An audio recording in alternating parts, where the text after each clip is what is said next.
Now it's time for another Board Game Brawl preview with Nick Minahan, sponsored by BoardGameBliss.com. Hey now, my name is Nick, this is Board Game Brawl, and today we're going to be taking a look at a game that is currently seeking funding on Kickstarter. That game is called the Burgle Brothers, and it is from designer Tim Fowers, who you may know from other successful Kickstarter projects like Paperback and Walkstar. Now, if you're interested in what you see throughout the rest of this video, I would encourage you to follow the link at the bottom of your screen, or down in the description section of the video. Those links are going to take you to the official Kickstarter project page for Burgle Brothers, where you can find out more information about the game, comprehensive rules walkthrough, and hopefully consider pledging to the project.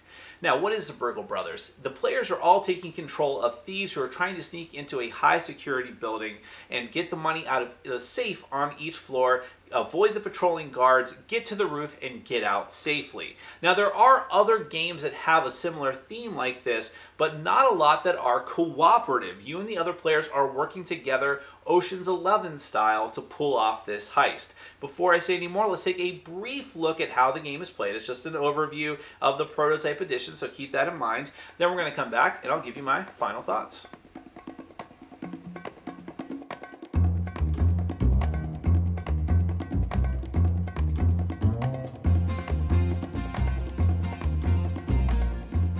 Okay, I'm going to give you a very brief overview of the Burgle Brothers. This is not a complete rules walkthrough. It's just going to give you a taste of what the game is like.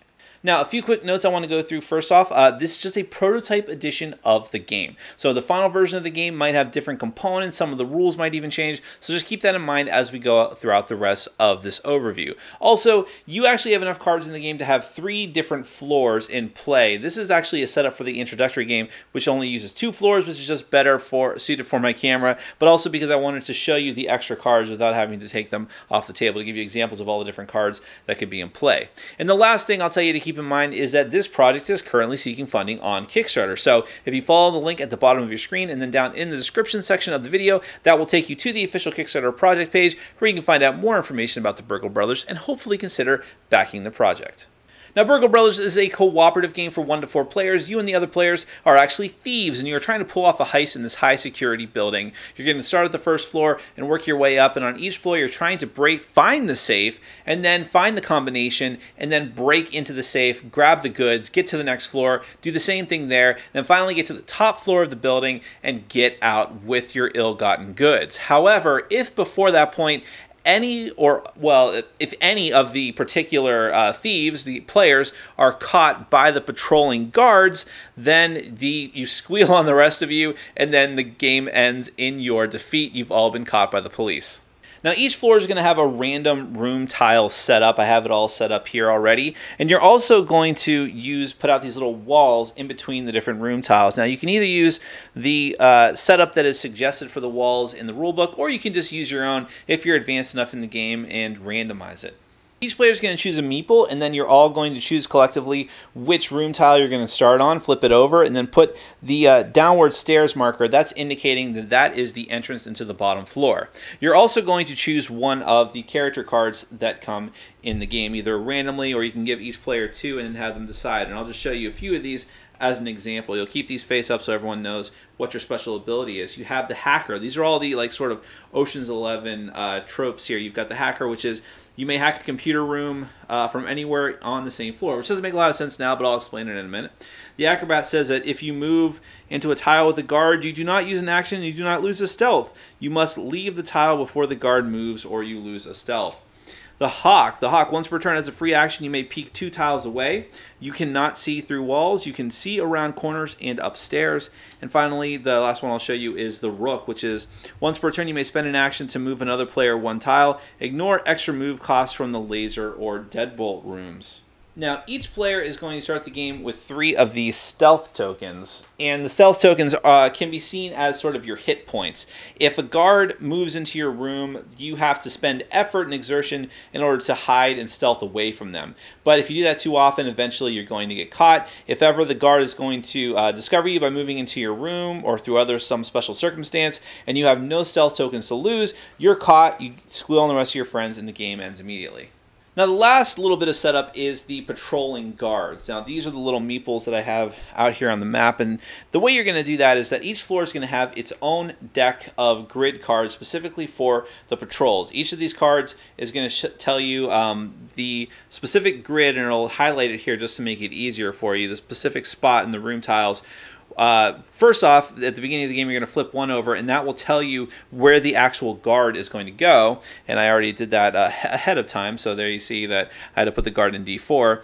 The other card that you flip over is going to tell you where its movement die is going to go. Now, at the start of this game, for this introductory setting, the movement die for the first floor is going to be 2, and for the second floor, it's going to be 3. That tells you how many spaces the guard gets to move during the guard's turn. And also, it tells them the direction in which they're going to. So this guard, his patrol is going to have him trying to get to that room. That guard is going to try to get down into this room, and that's how many spaces on the die they can move during their turn. Once you've got that initial setup over with, then the game is going to begin. Each player is going to take turns and go clockwise. On a player's turn, they have 4 actions that they can take. They can take less actions if they want to, but if they take less than 3 actions, in other words, if they take 3 or 4 actions, they're fine, but if they only take 2 or 1 of their actions during their turn, then they're going to have to draw a random event card. And event cards can potentially be good, but oftentimes they are also bad. I'll actually just go ahead and show you those now, just to get that out of the way. But you have cards like the buddy system, which is good, which lets you relocate another player on your floor onto your current tile. The video loop, all camera tiles are disabled for 1 round. Leave this in front of you and remove it at the start of your next turn. But then you have espresso. The guard has 1 additional movement this turn, which can be really bad. Or lost grip, which is even worse. That makes you fall down 1 floor onto the tile underneath you. Now, there's about 4 main actions that you can take on your turn. One of them is to reveal a room card. So you're kind of going into this facility somewhat blind. You know the guards, patrols, and you have some insight there, but you don't know exactly what's in every room. And you're trying to avoid alarms that can make things worse for you and make the guards move faster. So you may want to go ahead and spend an action, one of your 4 actions, just to reveal an adjacent room. And in this game, adjacency is always orthogonal. So let's say I go ahead and spend my action to reveal this room. So I'll reveal that. That's a deadbolt room, and I'll go through what a lot of these do. So now I have information, but instead, one of the actions that you can do is move. Now, if you've revealed a room, you can just move into it and take whatever consequences or whatever special effects they are. But if you decide to move into a room that you have not revealed yet, you just have to take the consequences of the room, which might be bad. In this case, I actually found the safe, but it could be something like an alarm, which might potentially be really bad. So you might want to peek and see what the room is first. Alright, I wanted to time lapse a bit here just so I can show you a couple of the other actions before I go into the nitty-gritty of what some of the rooms do. Now, a lot of the cards, like the red cards here, are alarm cards, and these can be very bad because they're going to trip you up and make you trip alarms, which require you to put out these red tokens. And whenever an alarm token goes out, it's going to alert the guards to your presence and have the guard immediately shift their focus towards moving towards wherever the alarm token was, and also increases their movement rate as well. You have to move the die over. Now, this camera room is bad because it links together with other camera rooms, and the guards can see you if they're in one camera room. They can see in all the others. Whereas the thermo room over here, if you end your actions there, it's going to cause you to set off an alarm as well. So the way that you would get around that is actually these hacking rooms, which is another one of the actions that you can do. When you're on one of these purple rooms, you can spend actions in order to put these hacking tokens onto the room up to a maximum of 6. Whenever you would trigger an alarm that corresponds to that type of hacking room, no matter what floor you're on, you can eliminate, you can stop the alarm from going off. So this computer room is hooked into the motion sensor, the motion sensors around the facility, which means that if you can get some hacking tokens in there, then whenever you would set off one of the motion sensor alarms, you can ditch one of the hacking tokens off the card and prevent that from happening. And remember, by the way, this is the die for the, just happens to be there, the movement die for the patrolling guard. But the more important thing that's here on this floor in this row and column is the safe. This is your objective after all. And the reason why I have these particular cards revealed this way is because ultimately, in order to find out the combination of the safe, in order to break into it, these are the exact cards that you need to have revealed. When you find the safe, you have to have revealed every card in the row and column corresponding and intersecting with that safe. Then there's two things that need to happen. First off, you need to spend 2 actions just to put dice on the white dice onto this card. This is going to make it more likely that you're going to be able to break the safe, because you spend 2 actions to put 1 die on the card, but then you spend 1 action to roll every die that is already on the card. And by doing so, you're going to try and get the different, there's circular white numbers on, or just not necessarily circular ones, it depends on the cards being used, but you want to have those numbers come up on the dice when you roll the dice. Every time those numbers come up, you get to, like, let's say I have 4, 2s, doubles don't really matter, 4, 2, 1, and 6. So I'm going to look at these and see which numbers correspond on the card. So there's a 6. I'll put one of the safe tokens there, the cracked tokens. And there's another one, there's a 6.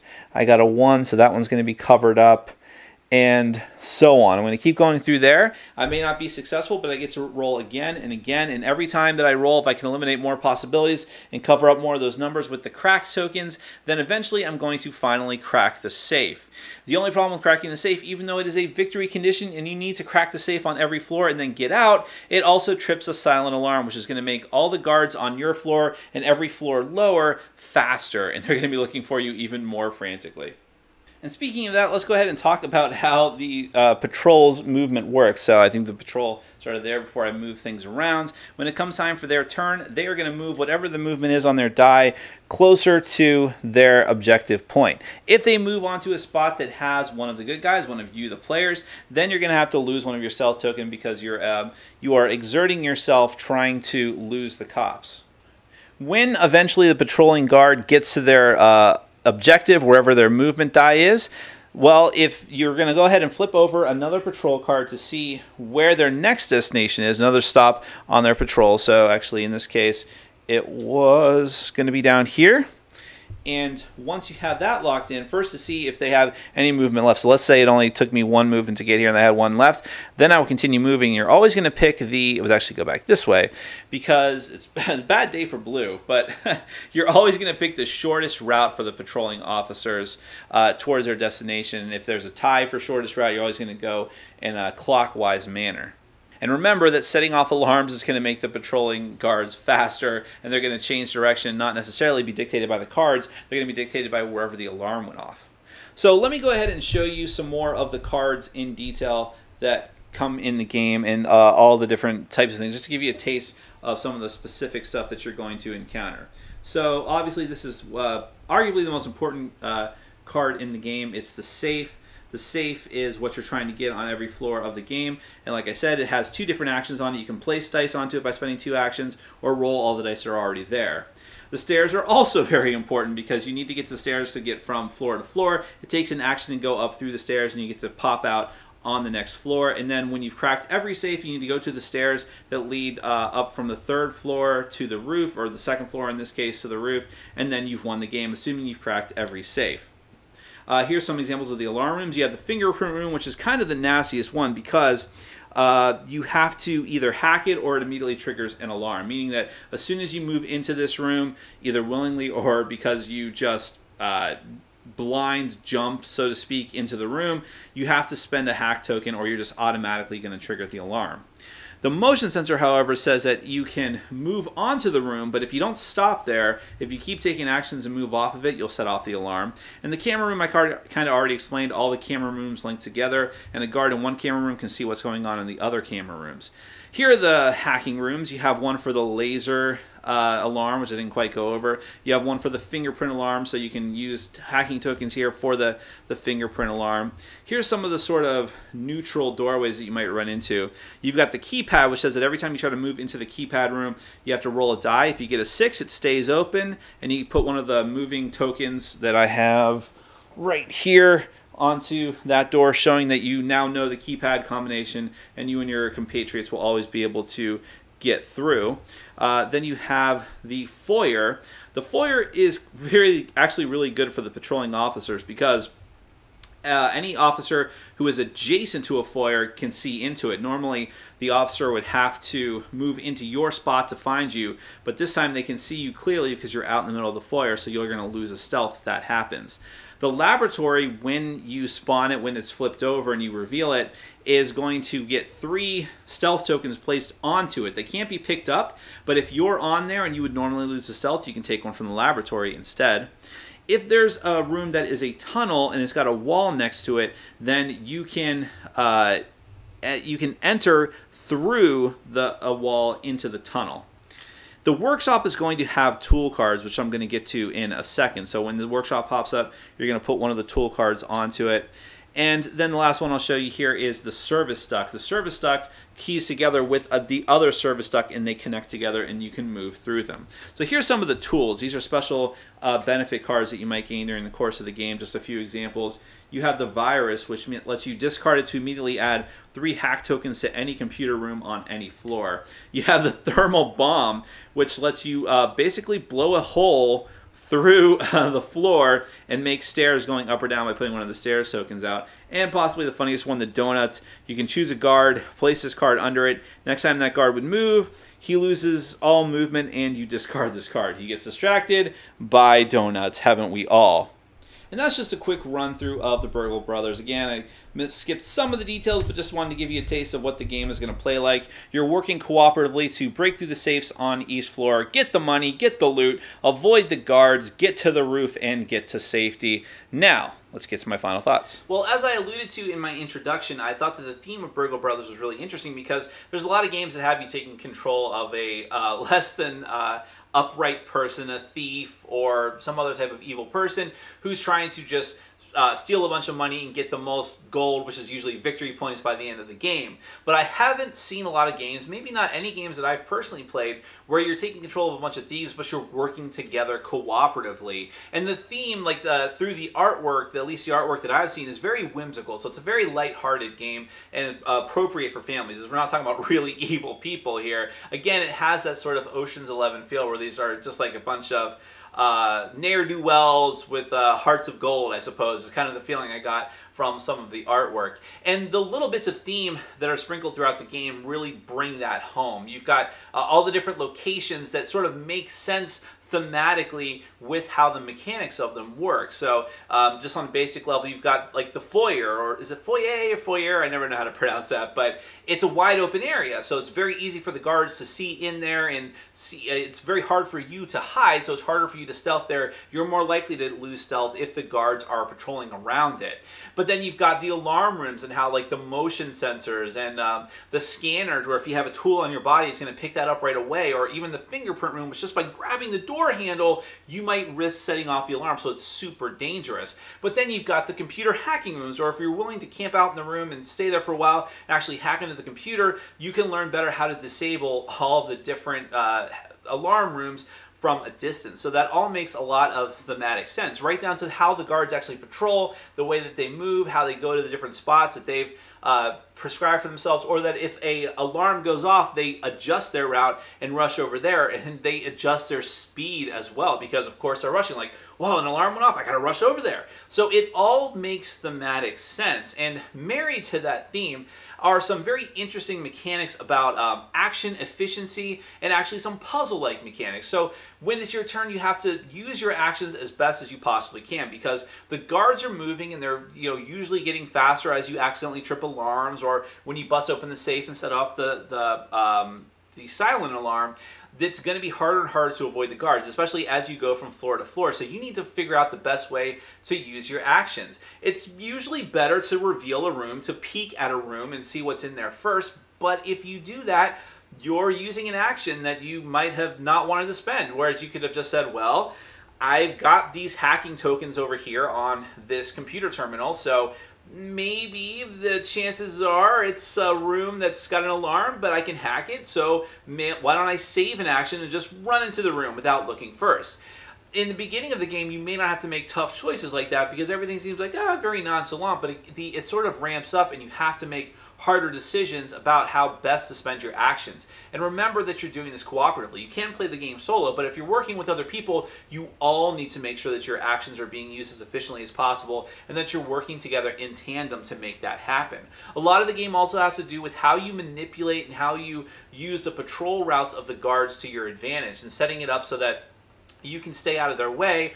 Or if you know that you're going to get hit by the guards anyways, that they're going to move onto your space, there's not much you can do about it, or that you're going to have to go way too far out of your way just to get back to the spot that you want to be, maybe you let yourself get hit by the guard and lose one of your stealth tokens. It might be worth it to you. How you take advantage of the guard's patrol routes is, I think, really key to winning the game, and that's an interesting puzzly-like aspect that I think a lot of people are going to get into. And there's a ton of interesting rooms I didn't even talk about that much, like the deadbolt room and the keypad room, that can really throw a wrench into the works. But again, you have other assets that can help you out there to sort of mitigate that. Like even some of the event cards could be good for you, but they could be bad as well. You usually don't want to let it get to that, but you might want to go ahead and get tools whenever you can if those rooms pop up. Take advantage of the laboratories. There's a lot of different rooms that you can make use of, and making use of those rooms and using your actions in the best way possible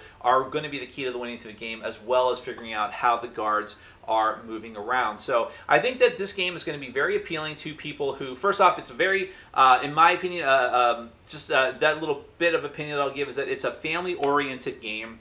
It's very accessible. People can really learn it very quickly, although it does seem to have enough bite for it for what I would like to call the gamerly gamers. And then you've got a lot of theme involved in it too. So people who like thematic games, who particularly like this theme of the heist caper type thing that we've seen in a lot of different movies, are really going to be attracted to it as well. And people that like cooperative games, because cooperative games are still hot. There's still a huge market for that.